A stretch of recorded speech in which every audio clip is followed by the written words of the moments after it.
Welcome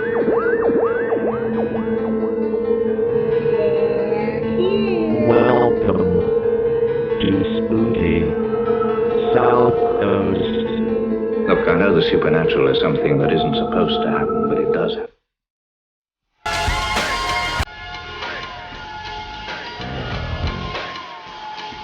AM 1420, WBSM presents Spooky South Coast with your hosts, Tim Weisberg and Matt Costa.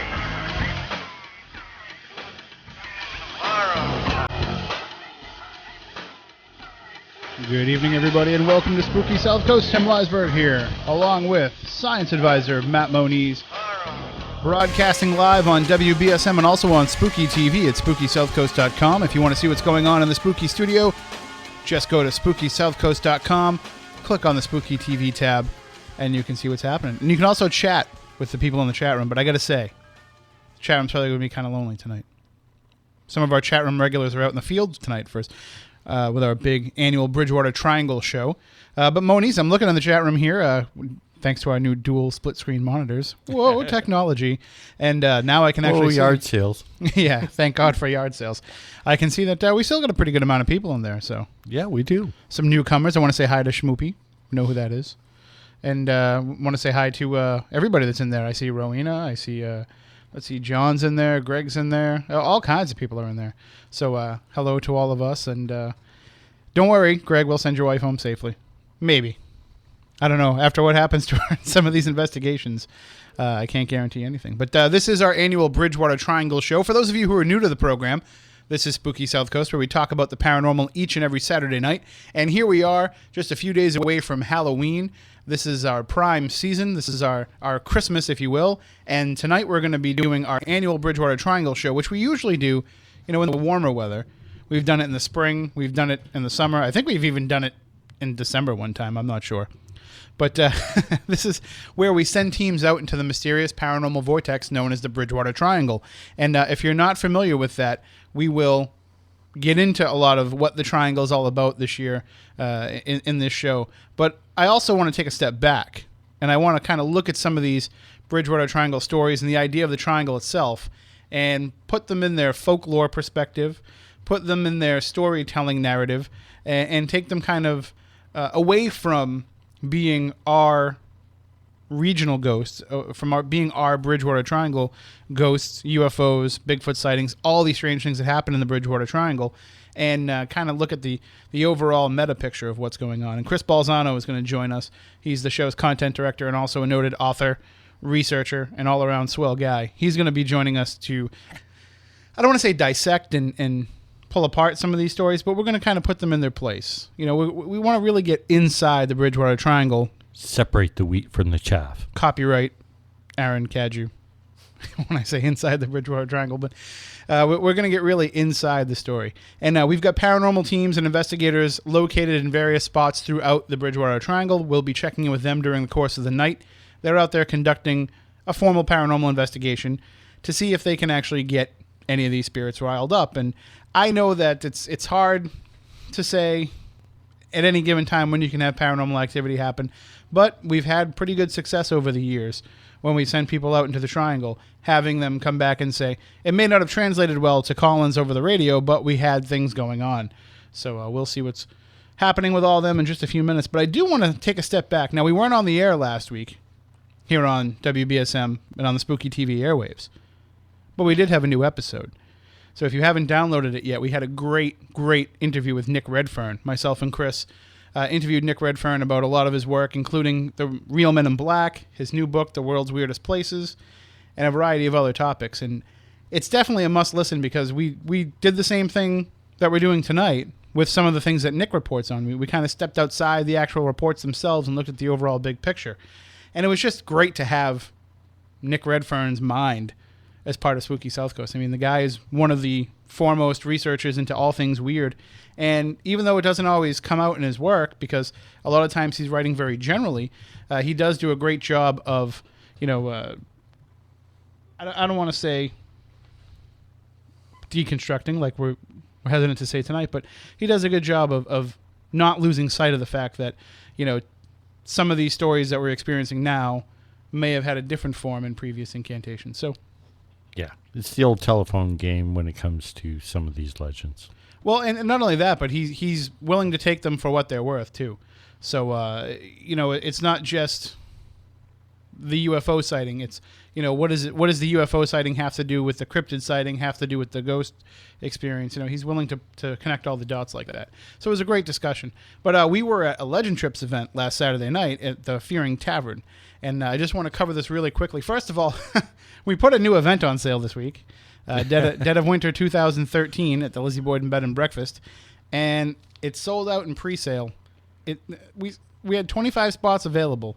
24 spots sold out in the first 8 hours that the tickets were on sale. How fast? Yeah, exactly. Now I know what Justin Bieber feels like when he sells out concerts in a matter of hours.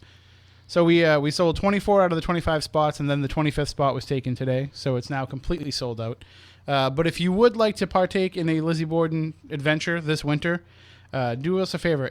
Email us info@legendtrips.com and let us know that you would be interested, because we may put together a Friday night event on February 22nd if there's enough interest. Even though it's hard to do them on back-to-back nights, let me tell you. Back-to-back weeks was hard enough.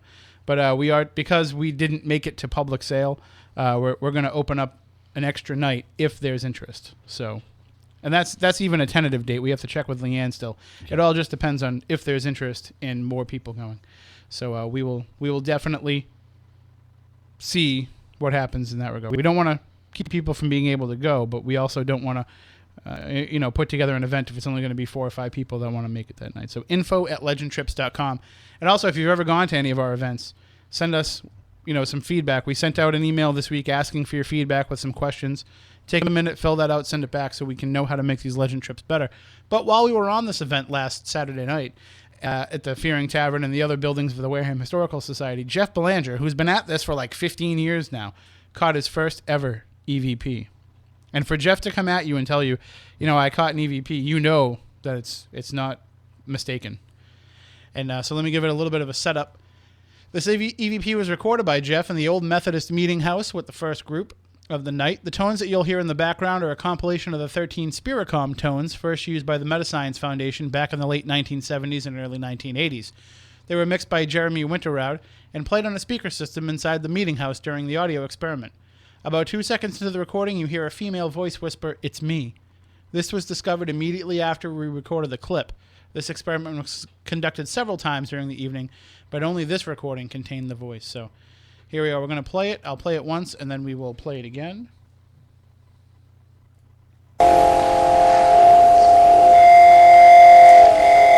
There you have it. You hear the Spiricom tones, and then a little bit of a whisper say, "It's me." So we'll play it one more time.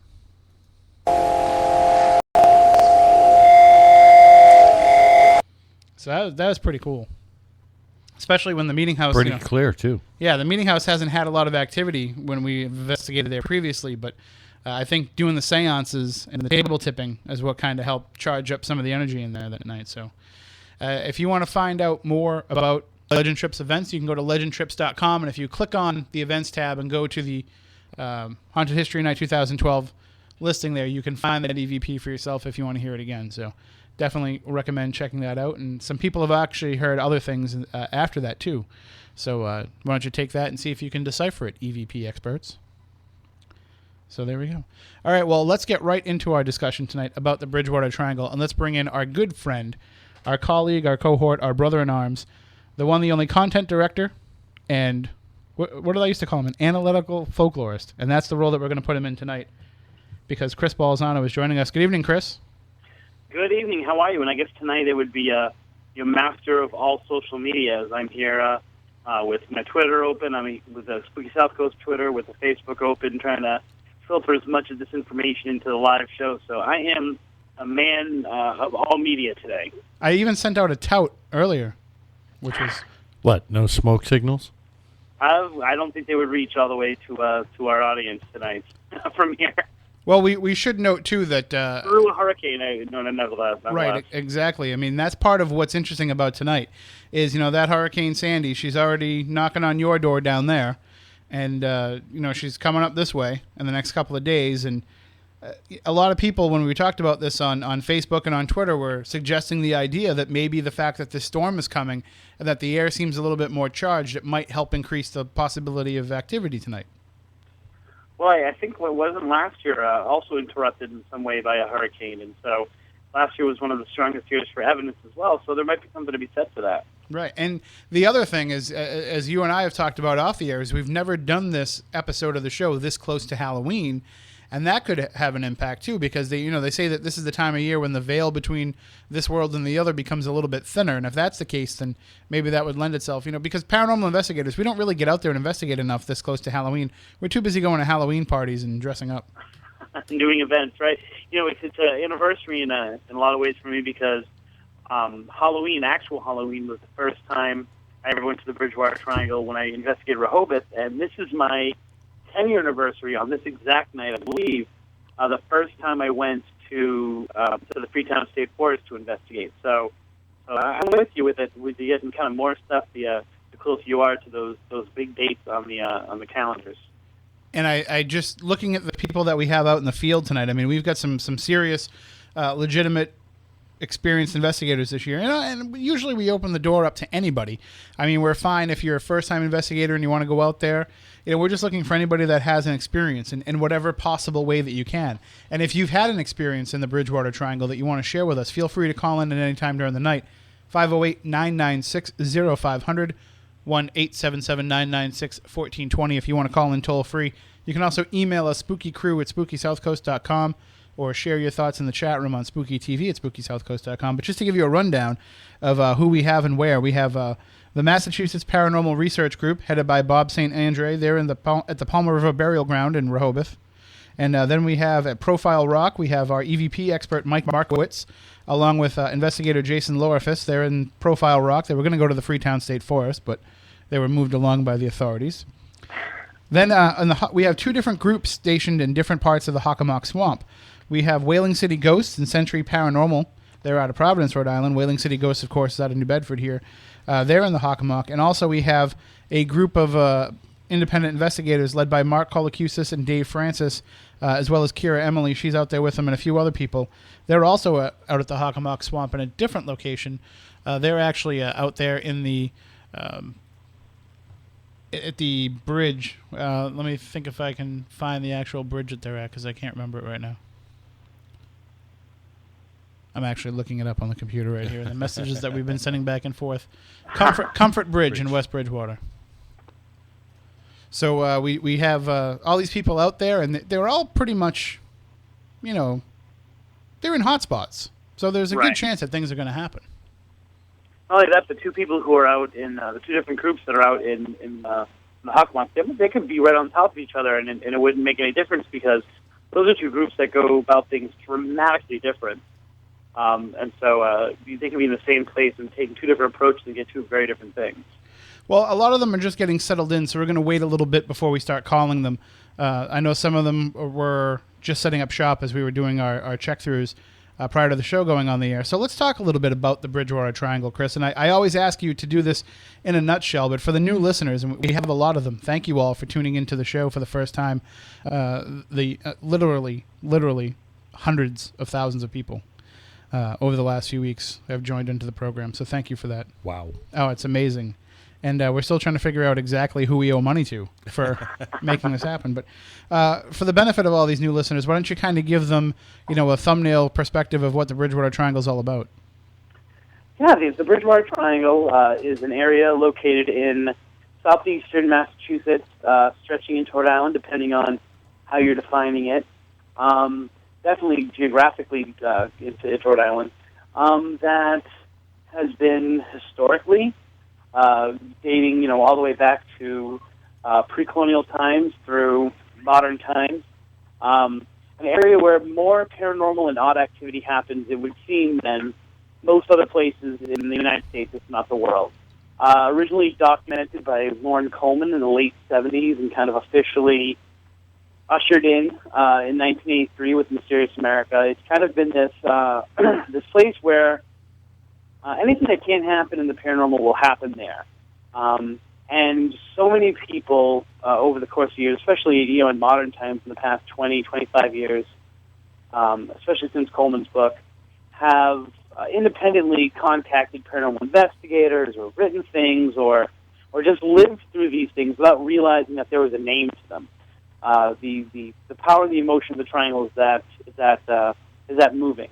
Until people pretty much started to document and kind of rejuvenate Coleman's idea, and until now, it's pretty much a buzzword, especially in Massachusetts, especially in the Northeast. People know about the triangle, and they're starting to see, oh, wait a minute, those experiences I had were in the triangle, and so it's a way for us to kind of section off an area of the country, put the whole thing under a microscope and say, wait a minute, can this much stuff really happen in one area? And more importantly, why is it happening and what does it mean? And I think that it's important to note that when we're looking at the idea of the Bridgewater Triangle, I mean, these stories, as much as we've had a lot of reports pour in since this big paranormal boom has started around the premiere of Ghost Hunter, say, in 2004, or even this somewhat of a spiritual awakening that's happened since September 11th, 2001, it's important to note that a lot of these stories were coming before that. I mean, we've got stories going back into colonial times, but a lot of these more recent accounts, we got a lot of them from the 70s, the 80s, the 90s, before it was actually fashionable to talk about this stuff. Right. So whereas someone might email me this week about something, they're talking about an experience that they had in the 70s, or they're talking about experience they had in their childhood. And so, we now have a platform to talk about these things. We now have words to kind of define, or at least kind of start to define them. People are finding information. They're doing Google searches because they've, with the light, the spotlight on the paranormal, they can say, remember when that happened to me? And then they're hitting the internet and they're finding, wait a minute, there's a name for this, which is oddly enough kind of how I got my initial initiation into the triangle itself. So. Well, and of course, Lauren Coleman coined the term, and researchers such as yourself and Chris Pittman picked up that mantle from him after that. But it really seems like the Bridgewater Triangle has taken on a life of its own. I mean, I can remember first reading about it when we were getting preparing to do this show, when we were starting to research the paranormal in the area in preparations for the first ever Spooky Southcoast. And I don't remember there being a lot of these talks of other triangles in other places, but now they're popping up everywhere. Right. I mean, there was the Bennington Triangle in Vermont. There was the Bridgewater Triangle. There were starting to become whispers of the Tampa Triangle. But it seems like this idea that areas themselves seem to generate and kind of collect and bring in paranormal things has gained a lot of momentum in the past couple of years. But now, we talked about this a little bit last night, but it's interesting to ponder the idea that, do there seem to be so many reports coming out of the Bridgewater Triangle because the triangle itself is so strong? Or is it because we've been able to slap a neat little label on it all? And if it wasn't for the whole idea of the Bridgewater Triangle, would we talk about how haunted or how mysterious this area is? Yeah, and I think it's multi-layered. I think that a lot of people, when searching for the paranormal in their area, because they've had an experience, or they're just, they've watched shows, or they just liked it, so, the way we did back in the day, they are finding, oh, wait, the Bridgewater Triangle, and so they share their story. That becomes kind of a level of the lore, and those kind of stories could happen anywhere. Mm-hmm. Then there's this layer of what I think are really genuine triangle-esque, if you will, if I can coin a word tonight, experiences that defy paranormal situations in other locations. And we can get into that a little bit more later. And then there are, because it's kind of like being in a haunted house and knowing something is around the corner, and even though it's not that scary, you freak out because you're totally in the mood to be freaked out. I think a lot of the experiences of the past in the Bridgewater Triangle and the mood set by the Bridgewater Triangle create very fertile ground for urban legends, and for the placing of urban legends into this place, which is, kind of when I first started, it was the Charles Gate Hotel. I've talked about this before, and I was interested in the fact that paranormal things were happening, but because paranormal things were happening, people were more willing to accept what would, in other ways, be a clear urban legend, and yet they totally took it as face value because other paranormal things were happening, so this other stuff has to be true too. So there's also that layer of the triangle going on. But I do also think that we are starting to see, this expansion of the triangle that we talk about on the show and that we've talked about over the years doing this episode. Is we've said that the reach of the triangle has grown, and I'm starting to wonder how much of that is true and how much of it is that we're just, we're expanding the triangle to fit the phenomena rather than the phenomena fitting an expanding triangle. Right. Like when I originally talked in Ghosts of the Bridgewater Triangle about expanding the triangle, it was based on the concept or the idea of Lauren Coleman's work being a template. In other words, there were parts of Freetown and Fall River that were now part of Rhode Island, Tiverton, Rhode Island in particular. But that wasn't held into account. Well, if you're going to end it at Freetown, why not end it in what used to be Freetown? But then also the fact that Coleman was not very big into ghosts. Mm-hmm. And so a lot of his research never touched upon that, so we had to relook at that. Now, at that point, I called for a kind of reevaluation of where the barriers or where the boundaries of the triangle are.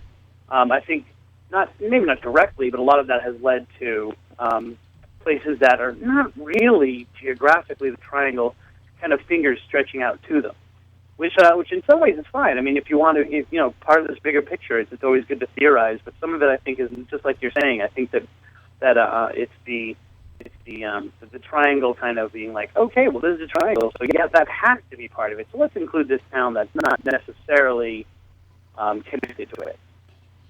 Now, one of the many things that's reported as part of the triangle phenomena is seeing mysterious creatures.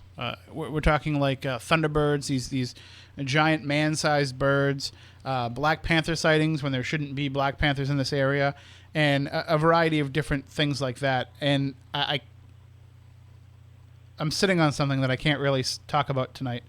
But there's been another sighting recently of an animal in this area right here on the Southcoast that does not really belong in this area. And so I'll share that with you off the air, Moniz. But it's just another example, though, of how, this stuff is fresh. These aren't stagnant reports from 25 years ago. If you're talking big cat stuff, I've already had several reports in the local area, if that's what you're referring to. If you say what kind of big cat it is, I can confirm or deny. Cougar? Yes. Yeah. All right.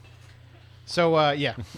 Talked to a couple of Marion cops that have already seen it out in the bogs. In Marion, too. This was in a different town that somebody actually captured a photo of it. Yeah. But it's some things that I can't really talk about. It was a conversation that I overheard in my day job, so night job, whatever. But I mean, there we go. We're seeing these animals that, I mean, a cougar doesn't belong here on the South Coast, right? Actually, they were indigenous. They were hunted out. But just like the coyotes and the wild turkeys, they're making their way back. Wild turkeys certainly are. Some of these ones that I've been seeing lately, Lauren Coleman could write books about. No, they get big out here. Well, of course they get big when nobody bothers to shoot them. Yeah, any animal that you can hunt with a baseball bat, Yeah. Well, I think you're only legally allowed to hunt them with a bow and arrow or a primitive weapon like a musket. Correct. So I'll just hunt them by staring at them. Or a Buick. You want to have some fun? Put a glass window that reflects in front of a turkey. Hours of amusement. It's kind of like when you put a mirror in front of Moniz. Just keeps him busy for hours. All right, Chris. Well, why don't we start checking in with some of our groups? What do you think? That sounds great. All right. Well, I think we should probably start off by checking in with our friends at Profile Rock because I don't know how long they're going to be allowed to stay there. So why don't you kind of give everybody kind of a breakdown about Profile Rock and what it's all about? Sure. Profile Rock is it's thought to be the final, I guess, meditation spot of King Philip during the King Philip's War. A lot of this kind of lore around it is unconfirmed, but it is said that on the night or a few nights before he was captured, that he basically spent the night on the rock praying, and then he was, ultimately he had already been betrayed by one of his lieutenants, I guess you would say, and that night he kind of spent on the rock and kind of. I don't want to make it too Jesus-like that he was saying, why have you forsaken me, or take this cup away from me, or anything like that. But he was, he was basically a very, very intense moment up there where he knew he was going to die. He knew that this war was going to end poorly for his people, and that there was a lot of sorrow. And since then, people have had their own paranormal experiences in addition to, which is a big theme in the Bridgewater Triangle, are these unexplained flames and fires, and a lot of visible orbs, type Iwonkas we can call them, I guess, because we're talking Bridgewater Triangle. People have also seen someone up on the top of the rock praying. They've seen this up during the day and at night, so it's even like a daytime phenomenon. They get up there and then there's no one there. And anyone who's been there knows that you maybe can go on the other side of it pretty quickly, but it's kind of hard to move around quickly in that area. But people are still seeing figures and definitely seeing other kinds of paranormal activity up there. All right, well, we've got Mike Markowitz on the line, so let's check in with him right now. Good evening, Mike. Are you with us? Hey. All right, you are on with us and Chris Balzano. Hey, how you doing, Chris? How you doing, Tim? Hey, what's going on? We're doing well. How's things going out there at Profile Rock? It's really quiet. We did hear some coyotes, heard some geese, and I think there's acorns dropping all around us, so it's kind of creepy. Now, are you the only ones around? Well, I have Jason and Jen with us all together here. Okay, and but there's no other people around that you can see, just high school kids or anything like that? No, in fact, the park rangers are out today, and we kind of got relocated to this spot. But yeah, we don't see anybody out here. It's so quiet. Now, you've been out there, I assume, before to investigate. I've never been to Profile Rock. Really? Yeah, it's my first time here. What do you think of it? It's pretty rocky. There's lots of debris around. It looks really cool, though. The silhouette against the night sky, you can see it because it's the full moon, and it does look pretty cool. We're kind of limited on where we can go because there's so much, chunks of stone everywhere and tree branches and all that. So we don't want to get in too deep into the site too much. So we're kind of hanging out next to the opening that's right next to it. Yeah, I was going to say, don't make the mistake of thinking the full moon's enough light to climb to the top of that baby. Actually, Jason is up there already. He's already up at the top? Yeah. So he's probably got great cell signal. So later on when we call back, we'll have to check in with him. Yeah, definitely. All right, well, definitely, if anything goes on, just give us a call back. Oh, we sure will. All right, we'll check in with you in a bit. Cool. Thanks. All right, so, we'll be checking in with the investigators during the course of the night, but just a reminder, if you are out there, just feel free to call in if something starts happening. Don't wait for us to call you, 508-996-0500, 1-877-996-1420, and anybody out there that's had experiences in the Triangle that want to call in and share them, please feel free to do so on those lines as well, 508-996-0500, 1-877-996-1420. And we can also check in. Why don't we check in with one of our groups out in the Hockomock Swamp, Chris? And now that's a location that is kind of the origin point, the launching point for the entire Bridgewater Triangle phenomena. It seems like the Hockomock Swamp is at the center of all this stuff. Yeah, depending on the angle that you take, it definitely physically is the center of Coleman's Triangle. And definitely, in terms of what he was documenting is that. I mean, it is of all the places that we have within the Bridgewater Triangle that are kind of touchstones, that are places that you can go, that are, we have Rehoboth and we have the forest in Freetown, and we also have the Hockomock, which is something that, rather than just following up on an investigation or following up on a case that's kind of in a personal place, it's the place to go because so much stuff has happened there. But that's also one of those places where there are so many things that happen there that have an explanation but still kind of fall into what we do. It's a huge, vast area. It's largely unexplored, or at least not heavily explored. So those things that we don't understand, they live there. And they can pretty much, while you can't confirm necessarily that something is paranormal or supernatural or anything like that, a lot of unexplained things happen there because it should happen there. It's an unexplained area itself. Well, we have one of our two groups that are out there in the Hockomock Swamp area tonight. We have Whaling City Ghosts, who's also out there with Century Paranormal. Whaling City Ghosts, of course, is out of New Bedford, and Century Paranormal is out of Providence. And we have Luann Jolie, our author extraordinaire and investigator extraordinaire, joining us out there. Good evening, Luann. How's things going out there? Oh, great. What a beautiful night to investigate the haunted Hockomock Swamp. We made sure that we arranged for you to have a full moon so that you could see a little bit better than usual. Oh, that's excellent. You guys got some pull in high places, don't you? Yeah, very high. The highest possible, actually. So it's yourself and Mark and who else from Whaling City Ghosts?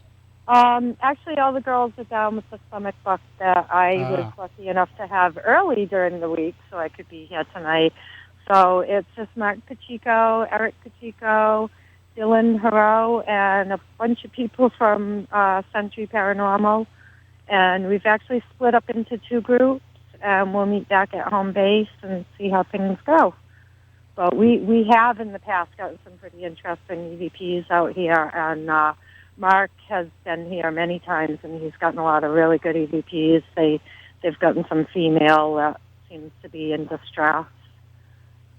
Luann, what is the nature of the EVPs that you're getting? Are they Native American, which you seem to kind of, you are the, if Mike Markowitz is the EVP guy, you are the Native American EVP gal. Is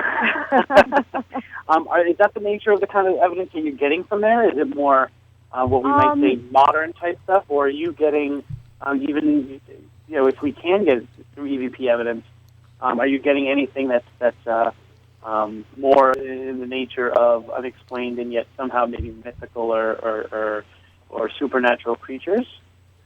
No, we haven't gotten anything that I was a supernatural creature, like a Bigfoot or anything like that. And it actually seems to be a mixture. You've got modern, you've got Wampanoag, and we kind of have a feeling that there was probably some kind of crime that possibly occurred here. Possibly a body was dumped out here. We think that's the female who's in turmoil.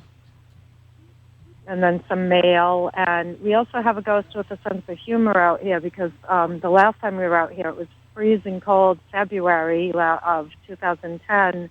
And one of the EVPs that we have was actually Boo Luann.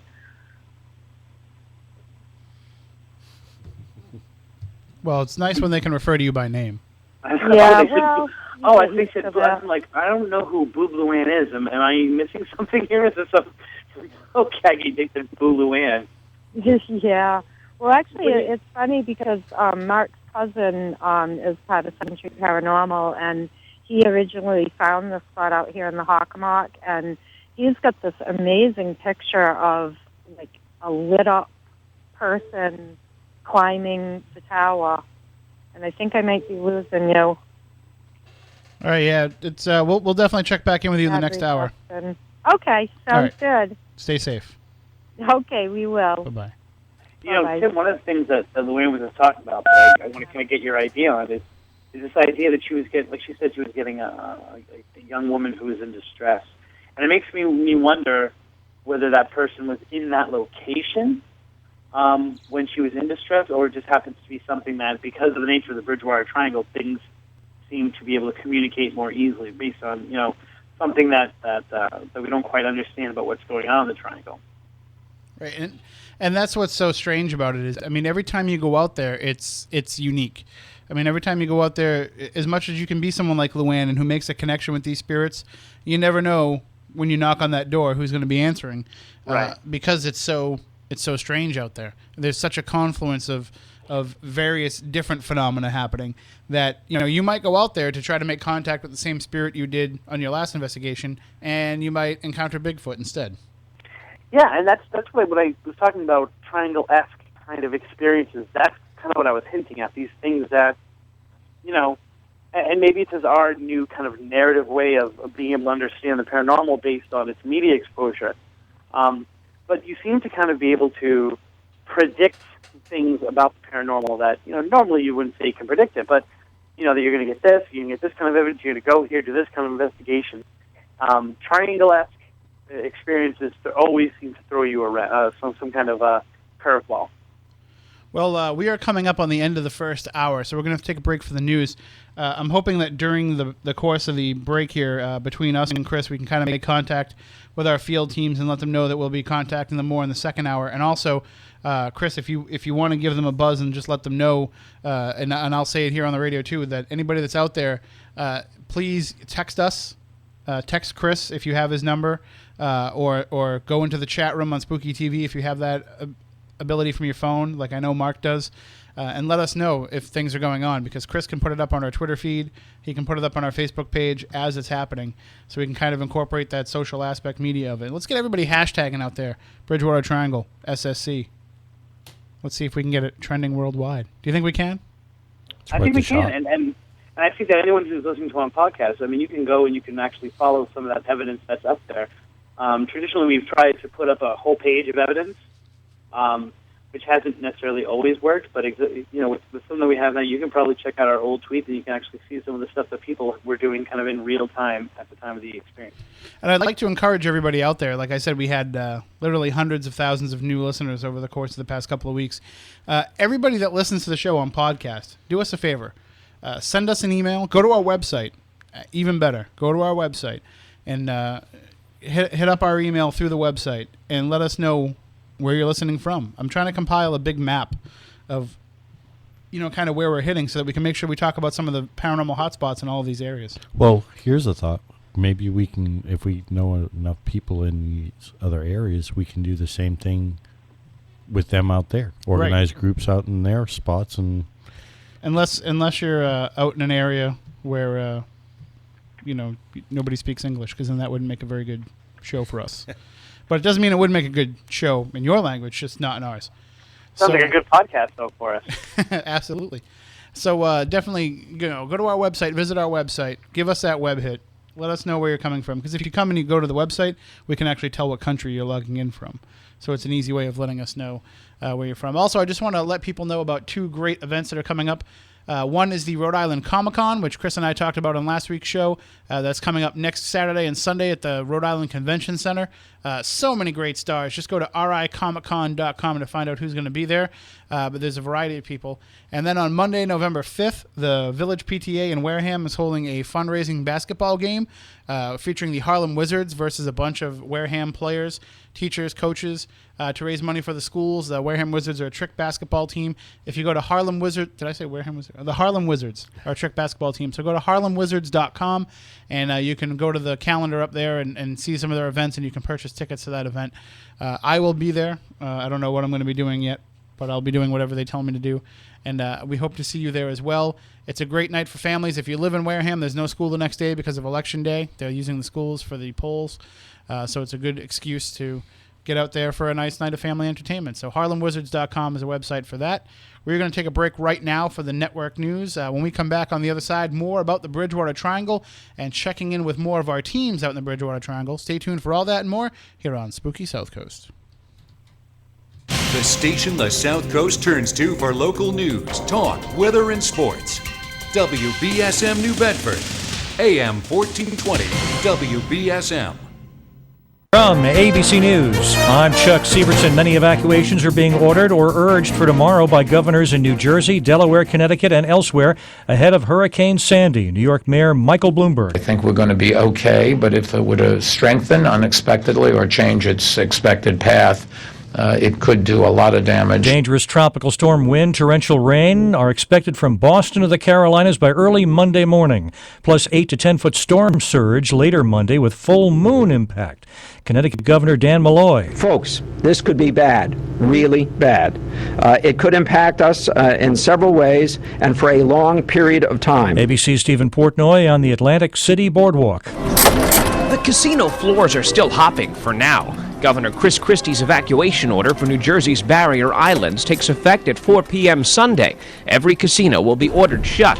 Right now, the Atlantic City Boardwalk is still busy, crawling with bachelor and bachelorette parties, even as the surf starts to pick up. Sandy is now off the South Carolina coast.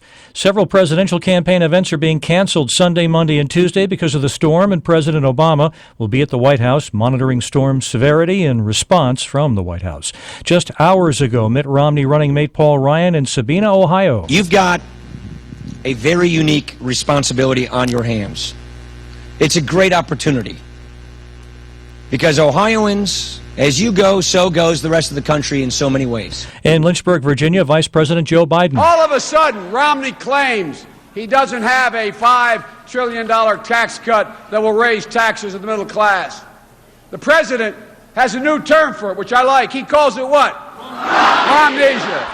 After 24 cars were hit by bullets this month on a stretch of I-96 north of Detroit, the first injury, police say a driver was hit in the hip by a bullet. He was taken to a hospital. Police hunting for the shooter. You're listening to ABC News. When you're running a facility, safety is key. That's why Grainger offers over 80,000 diverse safety products, all to help you reduce injuries and downtime and keep up with regulations. You might say safety's our middle name. Yep. Grainger, safety, Grainger. You get the idea. Now through November 30th, save off the Grainger catalog price with 25% off select DuPont protective clothing and 30% off Ansel products. Just call clickgrainger.com or stop by a branch today. Grainger, for the ones who get it done. I watch first graders all day, plus an aging parent at night. Raise a family, plus lower my cholesterol. Practice self-defense, plus fight allergies. Rite Aid understands. That's why every prescription you fill with your Wellness Plus card earns 25 points, getting you closer to 20% off the whole store for a year. And we got there with just 4 prescriptions a month. Bring your prescriptions to Rite Aid today. No other pharmacy gives your wellness more plus. Certain limitations apply. See your local Rite Aid store for details. An update on Senator Marco Rubio's 12-year-old daughter, Amanda. It was earlier reported that she was in a car accident today, but now Rubio's office has updated that his daughter was visiting friends in a gated community and was on a golf cart involved in a crash. She was airlifted to Miami Children's Hospital and is reported in fair condition. It means jobs and an effort to keep one of America's biggest ports competitive. Army Secretary Joe Ellen Darcy has signed the Record of Decision final green light for a project to deepen the harbor at Savannah, Georgia. The $652 million project will make the 4th busiest port in the U.S. deep enough to handle supersized cargo ships that'll be arriving through the Panama Canal after it completes a major expansion in 2014. The port at Charleston, South Carolina is also seeking to expand, but is facing legal challenges from environmentalists. Richard Cantu, ABC News. Potentially terrible reactions to a pain reliever leads to a federal health advisory. At least 12 patients in Tennessee injected the pain reliever Opana ER for non-medical reasons since February, and now they have a rare blood disorder. The CDC sent out a health advisory for the pain reliever, which is an extended-release form of oxymorphone. The investigation is focusing on a cluster of patients with a blood disorder in which clots form in small blood vessels throughout the body. It's an uncommon but serious illness. Most of the women did not have a prescription, and all were hospitalized, but no deaths have occurred. Todd Ant, ABC News. This is ABC News. Does your furnace need repair? Your house need cleaning? Or maybe you're ready to update your kitchen? Big or small, whatever your home improvement need, log on to handyman.homeadvisor.com. Service Magic is a free online resource with instant access to top-rated remodelers, maids, handymen, roofers, and many other home contractors. It's easy and it's free. Just go to handyman.homeadvisor.com. handyman.homeadvisor.com. That's handyman.homeadvisor.com. Chuck Sievertson, ABC News. This is Jack Peterson with the latest featured animals up for adoption at the Forever Paws Animal Shelter at 300 Linwood Street in Fall River. Jay-Z is a brown and white 8-year-old Jack Russell Terrier mix who's adorable and friendly and knows all his basic commands, loves to go for walks, and enjoys having someone to play with. Luna is a 5-year-old female Bull Terrier mix who just loves all other animals. She has a sweet and easygoing personality and is a joy to be around. Jay-Z and Luna, both eligible to be adopted through the Senior to Senior Adoption Program, sponsored by the Coalition for Animals of Greater New Bedford. If you're 55 or older, the regular adoption fee of $175 is reduced to just $5 for you. Now, Thanksgiving is approaching soon. Jay-Z and Luna would love to be in their forever home with you, enjoying all the festivities of the holiday. For more information, call the shelter at 508-677-9154 or visit their website at foreverpaws.com.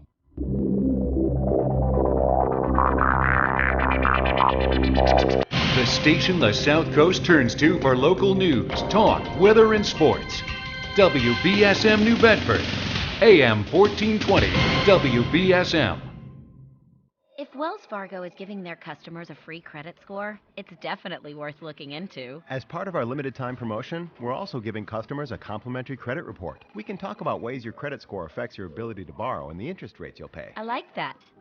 Stop into Wells Fargo from now until November 15, 2012, and ask a banker about how to get your personal access code to obtain a free credit score and complimentary credit report. Wells Fargo. Together we'll go far. Wells Fargo Bank N.A. See a banker for specific promotion details.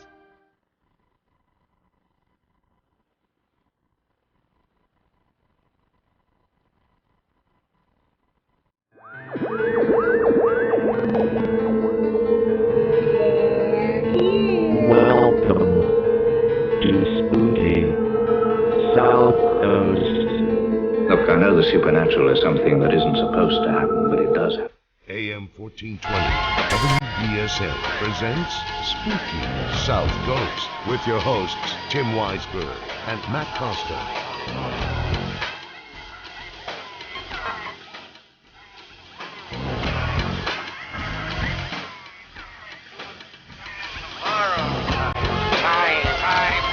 Welcome back. Hour number 2 of Spooky South Coast. Tim Weisberg here, along with science advisor Matt Moniz. One of these days, the silent assassin Matt Costa will return.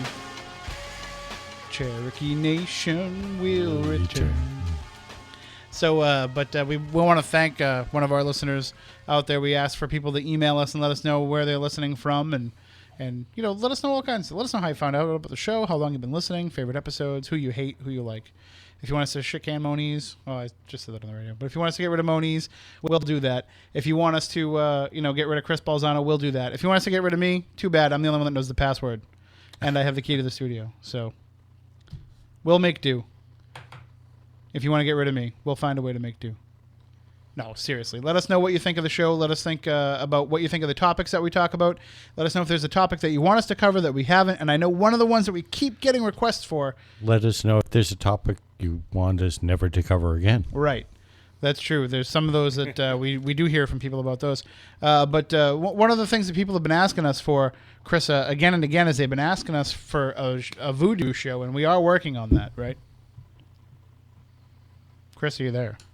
Oh, yeah, hi. Okay. You were out most of the time. I think I just got you back this second. I was asking if we're working on a voodoo show anytime in the future, because we have a lot of requests for that. Oh, are we?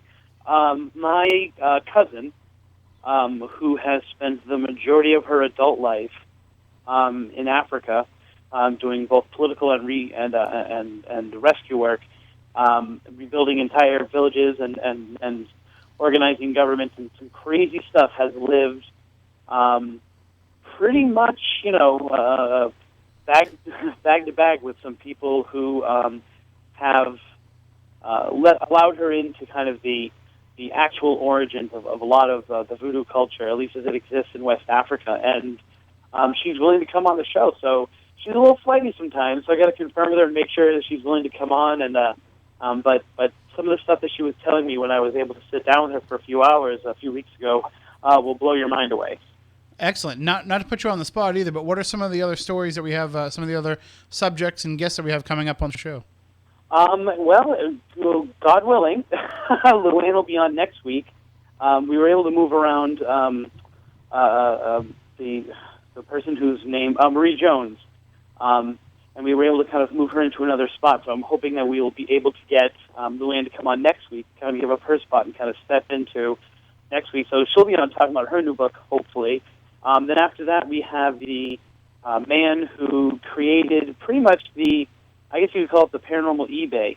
Mm-hmm. After eBay, we reported a few months ago, disallowed the use of palm reading and psychic readings and things like that on its site. This gentleman stepped in and kind of filled that hole and created an entire eBay based on the paranormal and based on psychic readings and things like that. And he'll be on, and then Marie Jones will be on the 24th, I believe. Whatever date that happens to be the third one. So we've got a lot of other things kind of coming up as well. And at one point, I did tell Chris not to book November at all because I had some things that I wanted to get on the show. But as you can see, the cup runneth over. Well, I know, and I'm hoping to kind of work things. I was able to talk with John Brightman, who's out in the field tonight for us, I believe, and he'll he'll be hopefully coming in and sitting to talk about his new fictional book, Mm-hmm. which is based in the Freetown area. So he'll be able to come in. And so I think what we're going to have is a lot of shows that are pretty much jam-packed, hopefully people in the studio that are able to contribute while other people are kind of maybe the main guests. Now, I haven't heard... Which is going to make for some really cool opinions, because we're going to get some of these experts that we bring in that are local to be able to comment on these other people that are coming in that are maybe more national. I haven't heard confirmation from Brightman that he is out there. I sent him a text, and I haven't heard back yet. Okay. So okay. I don't know I'm if sorry that... if I'm a little distracted. I was just just messaged what could be, and I'm going to have to share with you. I hate to kind of do this stuff on air, but it's just so exciting to me. Mm-hmm. Which may be one of those insane ghost pictures that I've ever been sent, and it was sent from a parent of one of my students. So the hoax factor goes down dramatically based on my interactions that I just had with these people. So I'm sorry if I'm kind of doing all this stuff and tweeting and looking and trying to analyze this picture at the same time. But it's pretty incredible, and probably going to make its way onto the Spooky Southcoast site pretty soon. Well, as soon as you have permission, just forward it on to me via text. Yeah, I don't even wait for permission, you know? There you go. That works. All right, well, let's get right back into checking out with some of our teams out in the field. Again, we have 4 different groups out in some different locations in the Bridgewater Triangle, which is the focus of tonight's program. It's our annual Bridgewater Triangle investigation show. And I got to tell you, if you are new to the show and you haven't heard our previous episodes, just go back. We do one every year. We do them at different times of the year, but if you go back into the archives on SpookySouthcoast.com or on iTunes or wherever you find your podcasts, you'll be able to access all of the previous Bridgewater Triangle investigation shows, and you'll get the whole backstory of some of these places that we're talking about. Of course, it's very difficult each year to go back and kind of retell the original stories, and at the same time, it's for the hardcore listeners, you know what I mean? They want to get more meat in the stew every year. And so we're trying to do that this year. But one of the things that we are doing is we are kind of taking a step back, and we're looking over some of these original tales and legends that come from the Bridgewater Triangle and looking at them for what they really are or what they really could be. And one of those places, Chris, is Rehoboth. There's numerous sites in Rehoboth that are rumored to have these hauntings and other strange phenomena that take place.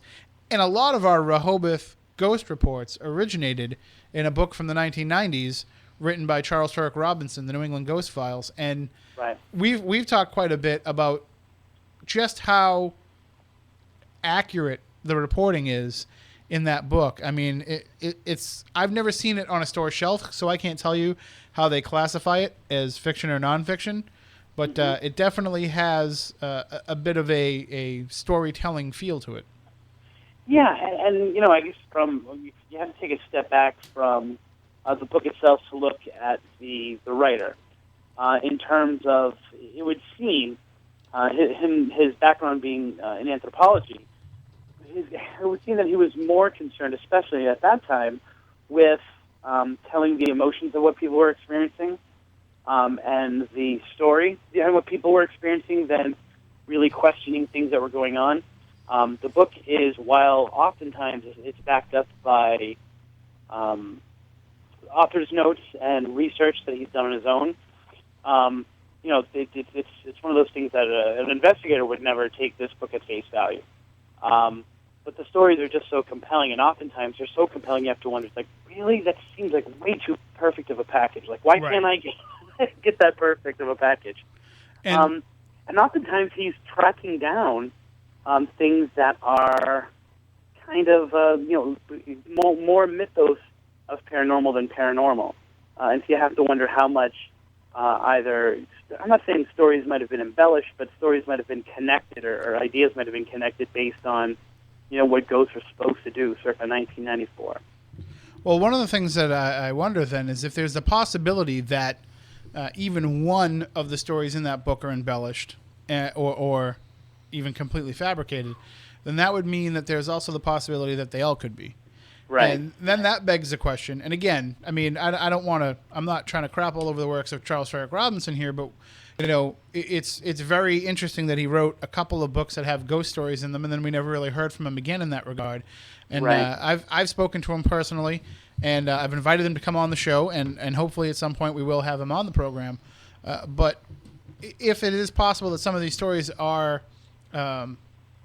we'll say, creative licensed, right, then you have to wonder, a lot of these, legends and lore that people are investigating and these experiences that they're having could have all come about from a completely fabricated story.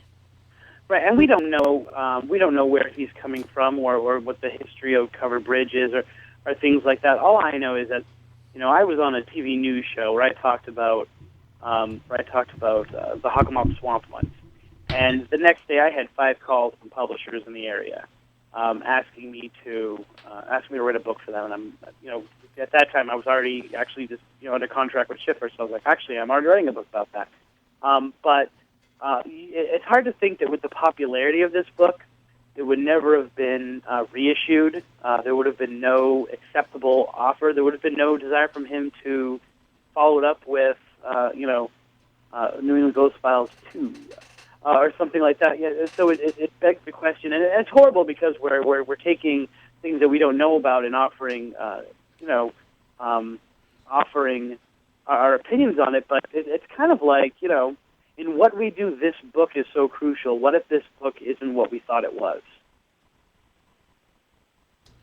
So much of investigations, and of course not investigation techniques, but places to go, are from this. And the interesting part about it, and this is right up your alley, I know from doing so many interviews with you now, what if just the power of those stories and the storytelling of the book itself was compelling enough, truthful or untruthful, to create some of these things, to create things that are like thought forms. I mean, I think the Red-Headed Hitchhiker is a great example of, if that story is not true, if the stories that he communicated in there are embellished or were composites of things that were kind of taken one thing and then you put them together, that doesn't take away from the fact that in that area for years since the book, people have not only urban legendized it and come up with these ways to catch the Red-Headed Hitchhiker, but people have actually seen a Red-Headed Hitchhiker. Have we invented him? Did we think about him so much that he's there now? Or are we just kind of taking these odd things and allowing them to be the Red-Headed Hitchhiker? It's kind of one of those questions that really drives what I do. Well, we're going to check in right now with the Massachusetts Paranormal Research Group, headed by Bob St. Andre, and they're in the Palmer River Burial Ground. And what's the story with Palmer River? Because that seems to be one of the go-to spots for people to investigate in Rehoboth. It is just a very active cemetery. There are conflicting reports of the things that happen there. I think part of the reason is because Rehoboth is just so jam-packed full of cemeteries that people misidentify where they are. But there's everything from being small children skipping through the cemetery to a cat call in one corner of it to some other just like little crazy things. So it's very interesting, and it's a very good place to investigate because, and I think they were able to get some evidence that we put up on Twitter earlier today, or at least some pictures. It's a very beautiful and kind of relaxing cemetery. It's a very kind of a laid back, not intimidating, and yet you kind of get an eerie feeling from it kind of place. All right, well, let's check in with Bob St. Andre of the Massachusetts Paranormal Research Group, who is out there at Palmer River right now. Good evening, Bob. How's it going? It's going great out here. We're out here right now. We've got 5 of us out here. We had 6 members earlier. One of our members... You lost one? We lost one, yeah. You ruined our perfect track record. We've never lost anybody on one of these shows. He was roaming around in the woods for a while, too, on the edges of the perimeter. But I think he stumbled over a gravestone and it irritated his back a little bit, so he had to check out. He's got a long drive ahead of him, though. He's coming all the way from Wareham, so he's heading back that way. Oh, I know that feeling. And I'll tell you, tell him not to pick up any redheaded guys on Route 44 on the way home. Yeah. So why don't you give us kind of the first names of the people that are out there with you? We have our founder, Dave Costello. He's here. We have Shaka, we have Mandy, we have Jason, and we have myself. So it sounds like you guys get everything covered out there. Has anything been going on phenomena-wise? We haven't had too much activity here. Earlier when we first arrived, we thought we had a possible EVP of some sign. Our founder, Dave, was kind of setting up, and I was running EVP over another area, and he was just basically sitting there, and he was picking up some strange kind of like sighing type noises. He has to go home, obviously, and throw it on his computer and listen to it a little bit better. But other than that, our sensitive, when she first arrived, she sensed some activity in one of the corners. Mandy's our sensitive. But since then, it's been kind of quiet here. Otherwise than that, the tapping on the ground, too. yeah. Actually, at one point, Dave was standing by a headstone, and underneath his foot, on the bottom of his foot, he got kind of freaked out because he felt kind of like a tapping underneath his foot coming up from the ground. So he kind of like stepped away, and he was like, that was really weird. And everybody kind of looked at him and said, what's up? So, but I ran a K2 at that point, right around where he was standing, and there was nothing. Well, one of the things that I find fascinating is how much the equipment has changed since we started doing these shows in 2006. You mentioned that you're out there recording electronic voice phenomena. Are you using a real-time EVP recorder, or are you doing it where you have to kind of record it and then go back and review it? We have digital, yeah. We have to go back and review it. Well, actually, but at one point, he was sitting by, our founder, Dave, was sitting by a tree, and we had just rolled it back and did some listening, and that's when he picked up what he thought was some sighing. Yeah, 15 minutes into the investigation. Is anybody out there running an Android phone? I have an Android phone right now. Yes. All right. Download when I would say when you get off the phone with us, download the Idiotizer app. Like you're an idiot, so it's Idiotizer, like that type of thing. It makes you sound like an idiot. Download that app, and you can actually use it as a real-time EVP recorder. Oh, interesting. Cool. And it's a free download. Just plug in a pair of headphones. It won't work without headphones plugged in. And it basically gives you a 2-second delay on the playback, and it's legitimate. I mean, I contacted the manufacturers of the app, and they said that what you are hearing back is the buffering recording to the sound card and not coming directly from the microphone. So you are actually giving it the chance to imprint itself on the recording before you hear it back. And it's free, so it's worth giving a try. Yeah, very cool. Thank you. All right, no problem. And we'll try and check back in with you before the end of the program. But if we don't get a chance to, definitely let us know about all your experiences and any evidence that you may get, and we'll talk about it on a future episode of the show. All right, will do. All right, guys, thanks so much for joining us. And where can they go to find out more about Massachusetts Paranormal Research Group? I have a Facebook presence, and we also have a website. Our website is www.tmprg.com. Excellent. All right, thank you again, guys. All right, thank you. Stay safe out there. All right, will do. Bye-bye. So that's an important note that I probably should have told people before they went out into the field. And they may even have Idiotizer for Apple too. I'm not sure, but they have the Idiotizer and the Idiotizer Pro, and I find no difference between the two of them. It's just kind of the bells and whistles available to you. But it really is. It's a legitimate real-time EVP recorder app that you can use. It's free, and the only problem is you can't really adjust the delay on it like you can with some of these other apps. But we have a call here. Let's go to the phones and see who it is. Good evening. You're on Spooky Southcoast. How you doing? Hey, this is Mike from the field. Hey, Mike. What's going on? Oh, we had a little paranormal event out there. Really? What happened? Yeah, it was great. Well, we were standing around talking about communication, auras, different colors and whatnot. And then in the woods, a woman's voice called Jason's name. Wow! And we all heard it, and we turned and we looked, and there was also some kind of animal in there, maybe possibly like a couple of raccoons or something. You could hear them like chirping away and whatnot. But when I played my recorder back, you can clearly hear a woman say Jason. But everybody heard it with their own ears at the same time. Yes, and it got picked up on the recorder.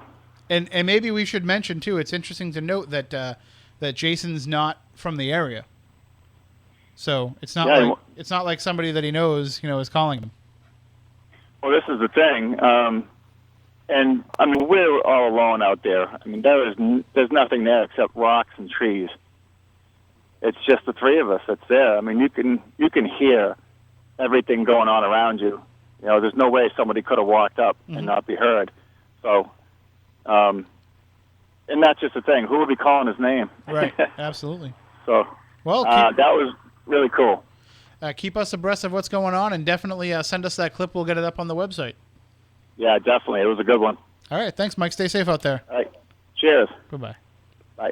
All right. So cool. We're having activity happen, and people are calling in. And again, investigators who are out there, feel free to call in if anything's breaking. Well, this area has been very active for a lot of different things. I've gotten a number of different, haunted reports. I even had my nephew at 1:30 in the morning on Thursday call me with a UFO sighting. 2 UFOs seen around the Robinsons area, auto salvage area. He was witness to it. He's got a video of it that he's going to share with me. 4 other witnesses, and they were all talking about the same thing. So, and just to play a little bit of devil's advocate and kind of do what you would normally do, asking some of these questions, but have they been able to describe to you the light formation or anything like that? Yes, they have. Like I said, even though my nephew's 22 and is hanging out with his friends, he also had the mother of one of his friends that was there, and I prefer to talk to somebody a little bit older, a little bit more, let's call it level-headed or clear-headed in this particular case. And they all described the same thing. It was definitely wasn't star formation. It wasn't an airplane or helicopters because they were moving, and they just, in a sense, blinked out. Because I do know that right where Robertson's is in the Logan flight path, because I drive home. It was facing the opposite direction facing out towards the water. Because what I do is when I'm driving home, I always see lights in the sky, and I'm like, what is it? What is it? Plane. Yeah. I'm always a little bit disappointed in that regard. But one of the things, too, that I noticed, Chris, is that you're tweeting out all the stuff that's going on. And just a little bit of a technical note that we'll make here on the air is if you go into the Facebook page and you actually post them from the Facebook page, they'll show up on both the Facebook and the Twitter at the same time. Okay. So you'll be able to kind of double up on the social media presence there in that regard. So you don't have to do the work twice. No problemo. All right. And also it allows you to have more than 140 characters, because if it goes longer, then the tweet will just refer to the Facebook page for people to read more or to see a photo or anything like that. Gotcha. All right. It's one of the few things that I actually know about social media. All right, let's check in with our other group. They're also out there in the Hockomock Swamp, and that would be Mark Colacusis, Dave Francis, Kira Emily, and a bunch of other investigators who are out there together. And they're out there at that bridge that we had mentioned before, and now I just blanked on the name again. Does anybody remember what it was? Comfort Bridge. Comfort Bridge, yes. Do you know anything about that, Moniz? Can you share with us? If it's the one I think of, I've been there. It's in East Bridgewater, if I'm not mistaken. I went there a couple of years ago with Jeff Belanger and several other people. It's an old rock bridge, and it dates back a long time ago. It goes over one of the little tributary rivers in East Bridgewater. Horses and the sound of a wagon has been heard over the thing, if I'm not mistaken, as far as what some of the legend is. There's been a number of UFO sightings right in that area as well, and a couple of the Bigfoot cases aren't that far away from it either.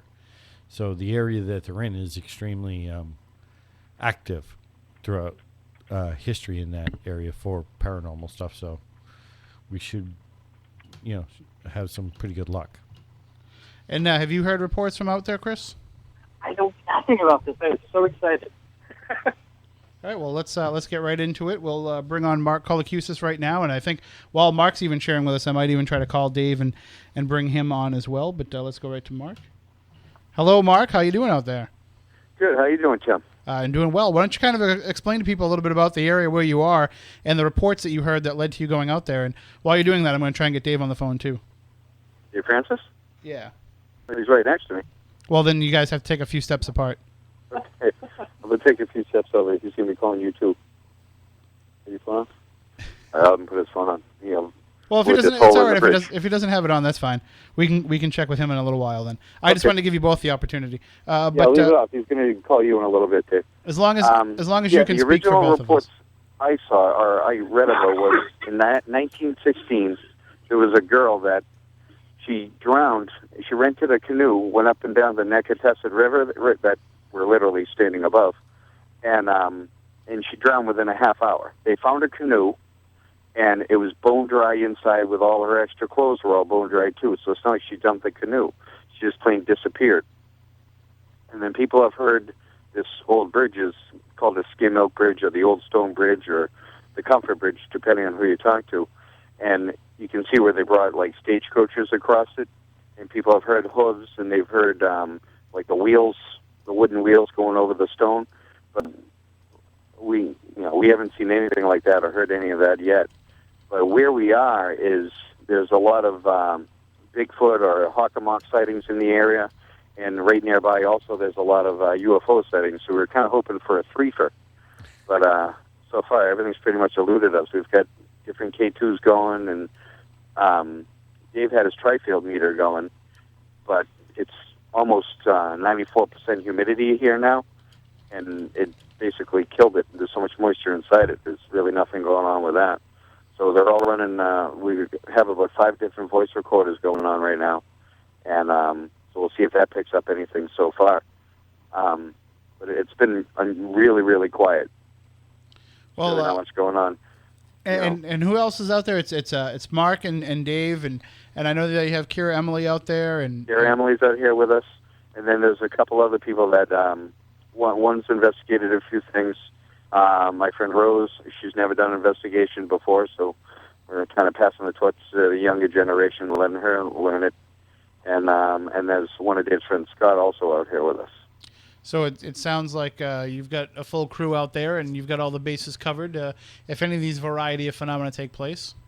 Oh yeah, we've got night vision going. We've got K2s. We've got tri-fields, and like I said, about 5 voice recorders. And Kira's a psychic medium also. So we're covering all the bases as we can out here.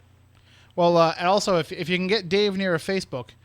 Chris was talking about this photo that he received from the parents of one of his students, and he's posted it on the Spooky Southcoast page. I just reposted it on Paranormal Peer Review. Okay. And I got to tell you, Chris, my first instinct is to say it's an app. Yep. Yeah, it's got to be. I mean, right, it's too perfect. And so I posted it on the Paranormal Peer Review page because the people who review the photos on that page, they know every ghost and every ghost app available. So they'll be able to tell you right away who it is. If that's the case. So I put it up there. So if Dave gets a chance to take a look at that, I know he's one of those people that, is well acquainted with all the app ghosts. Yeah, I'll show him as soon as we get off the phone. All right, excellent. And Mark and Dave, if you guys get stuff visually, or even if you just want some establishing stuff, text it through to me, okay? Yeah, no problem, Chris. Yeah, he's posting everything up on Twitter and Facebook during the course of the program, so we can kind of keep people up to date social media-wise. Perfect. All right, thanks, Mark. All right, guys. I'll talk to you. If we don't get a chance to check back in with you guys, just we'll let us know anything that you catch, and we'll put it all up on the website later on. Talk about it at a later date. Will do. Thanks, sir. All right, bye. Bye. It does turn into this. It's almost like a race against the clock when we do this show, because you've got these teams out there, and you want to give everybody a chance to kind of keep checking in and see what's going on, but the clock just runs against you. Yeah, it reminds me of that episode of 30 Odd Minutes, I think, when you guys were in the Lizzie Borden house. Don't remind me. When you guys were kind of Jeff was running through the house trying to hit different spots, and all within 30 minutes. It feels like that. And we've gone 3 hours before, but it's hard to do because that means those teams are on the field until 1, and that means that you guys are there until 1. But right. So it's hard to do. But so it's one of those things where it's almost like, this is the behind the scenes, and I really want to make a strong evidence page this year too, and get that information out to people just so they can kind of connect with the show and then be like, oh, wait a minute, he was talking about that place. That's what he got? Right. And I think that's kind of the key. We always talk about this as being one of our, cornerstone editions of the show every year, and it really is. But at the same time, it's also one of the most frustrating, I think, too, for a new listener or for somebody who's not that familiar with the idea of the Bridgewater Triangle, because we do have to kind of just jump right into things. Right. We don't really have the chance to have a lot of background in history. So like I said before, you definitely want to go back and listen to some of the past episodes, whether it be on iTunes or on the archives at SpookySouthcoast.com, and go back and really expose yourself to the entire story of the Bridgewater Triangle. Eventually, we'll release them all as a CD set. If we ever get that ability to start. I still can't figure out how to put an entire episode on one CD. So Well, I'm on the case then. I'm wicked good with that, All right, But, well, we'll make one of sets the- and sell them. One of the interesting things he was talking about, but I think that the Bridgewater Triangle, and I wouldn't even go so far as to say Massachusetts as a whole, is, even though it's a very strong paranormal motif, and once again, fertile ground for urban legends and for what might be a haunting being attached to a paranormal or to an urban legend kind of origin, would be bridges. Ain't a lot of haunted bridges in the Bridgewater Triangle. Not nearly as many as there should be for the amount of bridges that are there, and that's kind of said for all of Massachusetts. When you step out of that, Vermont, for example, seems to be the home of the haunted bridge.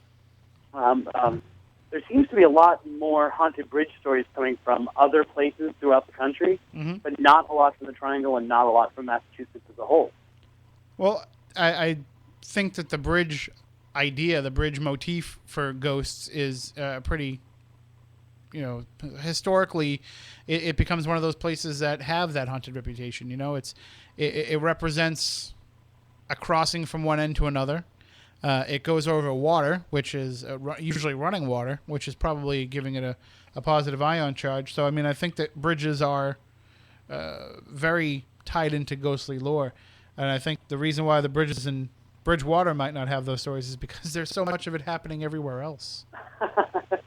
It's like the people who suffer the tragedies that are the origins of these stories can't make it to the bridge because they die other horrible ways.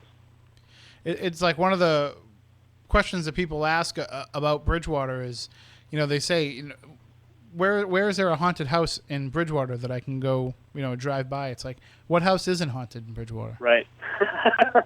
right. And and like I said, in addition to the hauntings, it's the stories of small unexplained phenomena, like what might be flashes of light or quick glimpses of things like shadow people or of other spirits, and yet the emotion of so many of the houses in Bridgewater can change on a dime. And I've documented people who were friends, and all of a sudden they moved to this area together. They lived together in the past, and then they just can't get along. And neither of them, they seem to step outside themselves, and there's something about the house itself that has this kind of dark cloud over it that dissolves the friendship. In addition to these weird kind of, not as, you wouldn't necessarily call it a haunting as much as it's haunting experiences. They have them, and they contribute to it. And that's one of the things, once again, that's kind of a aspect of the Bridgewater Triangle. Well, I got specifically of those kind of hauntings from the Triangle. I just want to point out too that the jury is already out on the app photo here on the ghost photo that you posted up, and somebody is confirming that it is from one of the iPhone apps. So it sounds like you have a parent-teacher conference coming up. I kind of get the feeling that she is testing me. So I'm going to, I don't know whether I should play along at this point just to see how far she's willing to go, because this woman has said she has other experiences she wants to tell me about. So I'm not sure if she's trying to gauge my my chops as a researcher, or whether she's trying to just mess with me overall. And that's one of the things that we have to be careful of, especially with this Triangle show, is we're sending teams out there in the hopes that they gather evidence that they can bring back to us and that we can put up on the website and that we can share here on the program. And that's why we usually only send out investigators that we know and trust or that have a good reputation. There are a lot of times when, like, first-time investigators want to go out there and investigate too. We're all for that. But we usually try to pair them up with some people that have been out there. And one of the other aspects about the Bridgewater Triangle too is a lot of these locations are dangerous. We can't just send people out there for the first time in the dark on a Saturday night at 10 o'clock and say, hey, go to it. Right. Like, people ask me about that with the Freetown State Forest all the time, and I say there's no need for you to go out there in the dark your first time. People have gotten plenty of evidence and had plenty of experiences during the day. Check it out during the day. Scout where you're going to be. Conduct an investigation there. That way, not only do you have something to compare the nighttime investigation to, but you have a little bit of an understanding of the terrain and the area that you're in. And as we had happen tonight, the police don't want you in there. Right. So which is a new thing. Well, not necessarily. I mean, it's always kind of been the case. It's just, usually people get in around them. And I do think that had we, let the authorities know ahead of time that we were going in there and what we're doing, they might have greenlit them. But yeah, usually we do let them know in past cases when we had more definitive dates. And I do feel like we need to kind of push that out there for people too. We don't advocate trespassing. We don't advocate breaking into any places. There's enough places that if you want to investigate for the paranormal that you can get into as long as you go through the proper channels.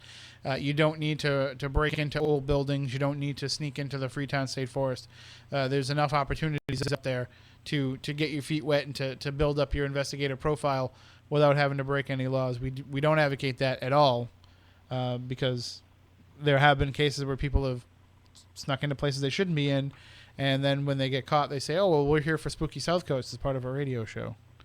So right, and there's a lot of reports of that all throughout the news, and of even people getting hurt by being on private property. And I think last year was the one where Luann and some other people tried to track down the Witch of the Woods story, and they had a weapon pulled on them because they were on private property as they were trying to get through the woods to the location.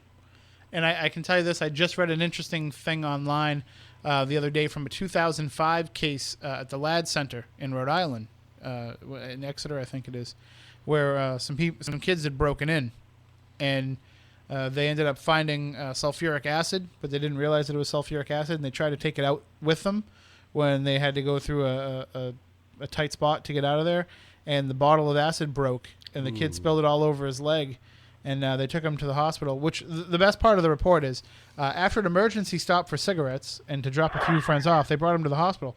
But anyway, long story short, these 17-year-old kids who broke into the Ladd Center tried to sue the state of Rhode Island for their medical bills for having taken sulfuric acid out of there. So it goes to show you, like, these places take it very seriously when people are trespassing. It's not only for your own safety, but it's also for their liability protection as well. I mean, not that any judge in the world would ever have found for those kids, but they want to make sure that there is no possibility of that. So that's why when you see a no trespassing sign, you must obey it.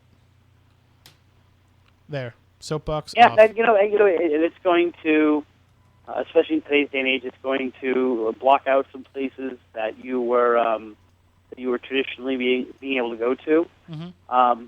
But ultimately, every time there's a report like that, it lessens real investigators' chances of being able to get into a location like that. Because even if it's not in the same place, people always point to that and say, "Well, see how those people got hurt, or see how those." It's like, no, we're trying to do it the right way, don't you see? But it's still it creates a very bad argument for being able to be allowed into these properties. And the other problem that happens is they think that some of these places that we get access to are open for anybody, just because we're able to get special access. And that's one of the things, like with the Legend Trips locations, we have to kind of stress to everybody, like, we get permission, we sign contracts, we have liability insurance and waivers and all this kind of stuff. Like, not just anybody can decide that they're going to go break into one of these buildings and investigate. And the door is not open to everyone, so... and it's interesting because, especially if you're looking at something that has a history, if you look at just my Coastal Bridgewater Triangle book, which was written, I think in 2005, and a lot of the research was done prior to that, somewhere between 2000 and 2005 for some of it. Places that were open when things are written are not necessarily open now. For example, some of them aren't even still around. Some of those don't even exist anymore. I mean, but the grounds of Taunton State Hospital, for example, where you were allowed to go on them, now you're not even allowed to go on the grounds. Forget into the hospital or anything like that without special permission. Or, for example, like we were just saying, Freetown was a lot more open when I was writing about it. And so it's always important. Vale End in Wilton, we were allowed there. No one said anything. A copy even gave us, help us find it. And now you can't even think about going into that place after dark. So it's always important to kind of do your research should also consist of researching whether you're allowed onto these properties and what you need to do to get there. Well, why don't we check in with our other group at the Hockomock Swamp? We've got Whaling City Ghosts and Century Paranormal out there, and we'll see if they've actually had any guns pulled on them this year. I can imagine that they're probably pretty safe out there because there's not a lot of people that want to go out there and defend the Hockomock Swamp. But that's an area, too, that's rich for all kinds of types of sightings. Moniz, what's probably the most interesting report that you've heard out of the Hockomock Swamp area, be it ghost, Bigfoot, alien, otherwise? I'm partial to UFO stories, and those are probably the most prevalent. We get tons and tons and tons of UFO reports out of there every year. And I'll go back 1955. While 24 was just being utilized and built and what have you, a friend of mine was walking up the road, and in the swamp area, he watched the best he can describe it as a your classic UFO round pie plate type shape lift up out of the swamp, fly over his head, fly down the part of the length of the highway, and then take off. Just as a state police officer pulled up behind him. State police officer obviously had to have witnessed this thing, as my friend Ben said, because it left at very low altitude with all of these lights and everything in plain view of everybody on the highway. And the state police officer asked him, "Do you want a ride?" And Ben said, "Yep, I think I do." Got into the cruiser, and the cop dropped him off at the next exit. Neither of them said a word to each other, but they both know what they had seen. So, all right, well, why don't we go right back out into the Hockomock Swamp? We'll check in with Luann from Whaling City Ghosts. All right, Luann, everything going all right out there? Oh, it's going great.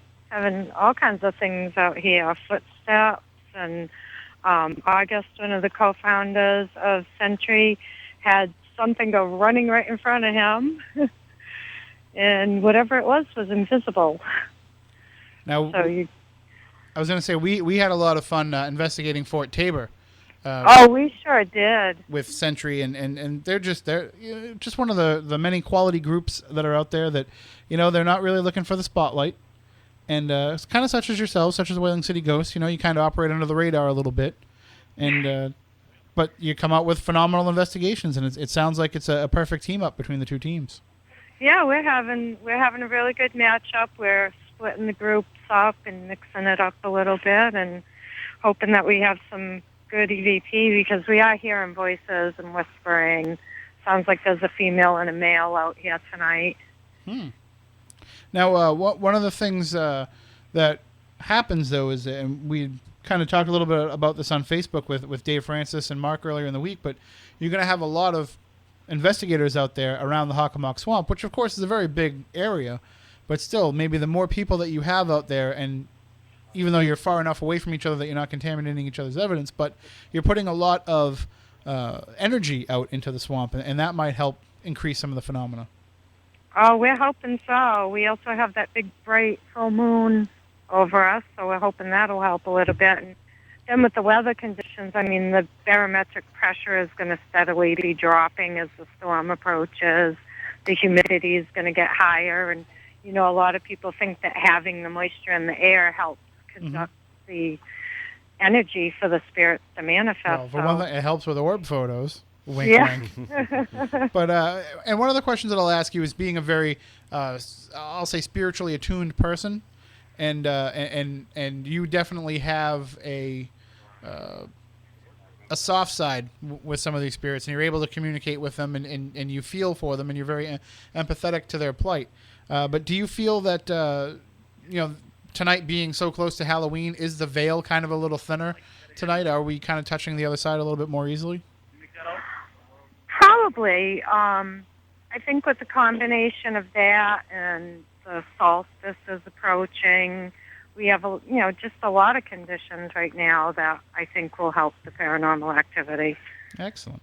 Well, definitely let us know what you get, and anything that happens, send it our way. We'll put it up on the website, and I guess we're going to be talking to you next week too. All right. Sounds like a plan. All right, sounds good. Now, we're looking forward to hearing some of the many EVPs that you've collected over the years with your new book, Dead Whispers, which is coming out next month. It's actually already available. You really can order it now. Nice, very nice. So it must be. How about coming on, Luann? How about coming on next week? Because we had an opening. I'd love to get you in kind of off the crest of Halloween. We'd love to have you on next week. Excellent. I can do that. All right, we will see you here in the studio. Okay, sounds great. Stay safe and have a great rest of the night. Okay, we sure will. Stay spooky, guys. You too. Good night. Good night. That is Luann Jolie, the founder of Whaling City Ghosts. They're out there with Century Paranormal. And see, now that's what's good about doing this show and kind of working in this area. And we say this all the time, but where other paranormal groups around the country have the drama, you know, where they all have fighting and one group won't work with another and you stole my location and, you know, I have that evidence first and all that kind of crap. We don't get that here. No, we get a lot of trading. Hey, we got this and check this out. And, yeah, there's a lot of swapping back and forth, not so much, camping out on this is ours, nobody else can come in here type of thing. And teams are willing to work with each other and share their experiences, share their equipment, share their, knowledge and not to keep plugging the Legend Trips events, but we see this firsthand when we bring all these people out to these places. We see, Century Paranormal working alongside Whaling City Ghosts, working alongside Where Ghost Hunters, working alongside some of these other groups that were out there. And Chris, you speak to investigators across the country, and I know that you can attest to, it's almost kind of a weird phenomenon to have them get along. Yeah. I mean, I think that I guess I'm a little more skeptical about the nature of New England people nowadays, but traditionally. Oh, that's because you're a trader and you moved to Florida. Traditionally, Massachusetts is a lot more giving of its evidence and of people getting together and doing things. Although, excuse me, as the cream is kind of rising from the top, or rising to the top in a lot of these areas now, a lot more states are kind of feeling that way. It's kind of like, a lot of people are getting out of it. They were just looking for fame or looking for other things, and people in other states are getting along a little bit more. So it's evening out a little bit, which is good. It's good to see, but Massachusetts is kind of notorious for it. Well, as long as they get along out in the field when they're working for us tonight, that's all that we care about. Right. We don't. The last thing we want is drama associated with our paranormal investigation of the Bridgewater Triangle. But and again, it's important to note, as we said, that a lot of these locations, you can't just trespass on. But there is a lot of these hot spots of the Bridgewater Triangle that are open to people. And I know John Brightman conducts some tours of the Freetown State Forest. If you go to the New England Paranormal Research website, you can find out how you can take one of those tours. And there's other things that are offered. And, of course, we keep talking about putting together a Legend Trips event around Freetown and around some of these Bridgewater Triangle sites that we can fly Chris up for. But because, Chris, we put out an email this week to our regular Legend Trips attendees, actually to anybody that's attended a Legend Trips event, and we asked for their feedback. And one of the questions was, who would you like to see at some of these events? I'm not kidding you. We've already gotten back a dozen of them that all said we'd like to see Chris Balzano. Oh, I'm special. Thank you. Thank you for including me. So you definitely will have to be coming up for one. But, I mean, it's such a unique opportunity for people in this area to experience these haunts that are world famous, to experience these areas where things are seen, such as ghosts, UFOs, Bigfoot, puckwudgies, zombies, all kinds of different strange phenomena, and you can't get that in other places in the world. So why not get out there and take a day trip? Notice I said day. Take a day trip, go in the daytime, and try and experience some of this for yourself. And there's apps out there now for the smartphones where you can find some of these locations on GPS. So. Yeah, if the Bridgewater Triangle didn't exist, we'd have to create it, because it is kind of like the Disney World of paranormal. It's like got a little bit of this, a little bit of that. It's really someplace where, regardless of what you're into, you're going to find it there, or you're at least going to be able to find stories of it there. And so it's definitely worth investigating and researching yourself. And as we come upon the end of the night here, we're trying to talk a little bit more about the big picture of the Bridgewater Triangle. And as usual, though, it's hard to stay on topic because there's things that happen and things that change. It's a very fluid show. But, as we go forward, I mean, do you think that as we become more comfortable with sharing ghost stories in the media, are we going to hear more about the Bridgewater Triangle, or is the idea of there being this strange vortex area going to kind of go away as the phenomenon just seems more prevalent everywhere?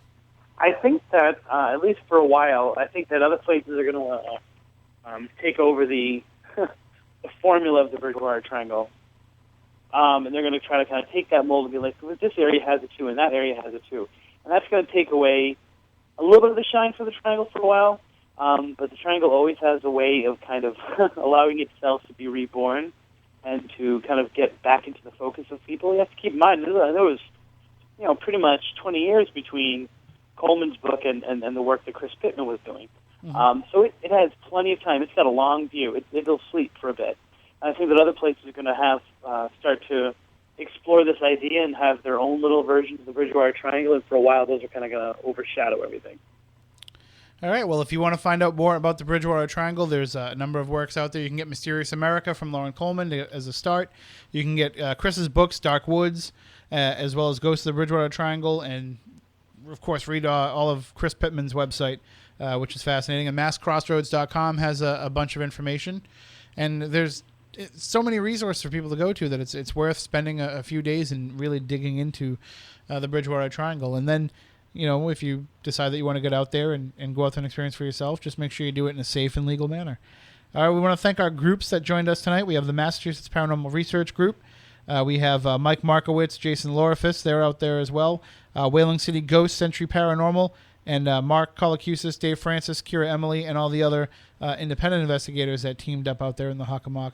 And as well as all of you, keep sending all your reports to us during the course of the year. Even though we do this show once a year, it doesn't mean that we can only talk about it this one time. We talk about it all year round, and we're always looking for your evidence as well. So next week we'll be back. We'll have our guest Luann Jolly will be back to talk about her new book, Dead Whispers. We'll share some of the EVPs that she's collected from this very area over the course of time, as well as some of her other investigations. And we'll start making the post-Halloween transition, where it's almost like when pregnant women get postpartum depression, or when people get depressed around the holidays, we get depressed after Halloween, because it's like our holiday season is over, but there's still plenty of good paranormal talk to be had. If you want views of Tim Weisberg do not reflect those of WBSM or its affiliates. I just said a little bit of depression. I wasn't saying that you have to worry about us. We're not calling the Samaritans or anything. But we will say if you want to come and hear me talk about Lizzie Borden and Amityville and what might be connected between them, come and see me Tuesday night at 6 p.m. at the Mattapoisett Library. I'll be there presenting 92 2nd Street, the Victorian Amityville Horror, and I'll share some of the best evidence that we've got out of the Lizzie Borden Bed and Breakfast as well. So until next week, for Chris Balzano, for Matt Moniz, I'm Tim Weisberg. We want you all to have a happy Halloween and stay spooktacular.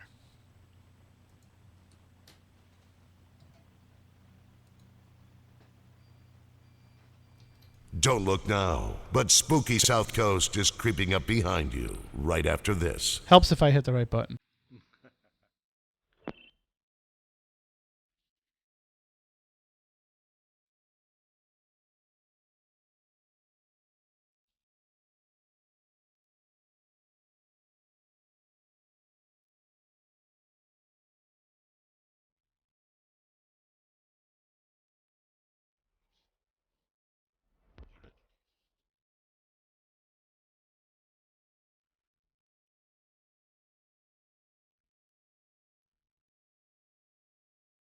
Look, I know the supernatural is something that isn't supposed to happen, but it does happen.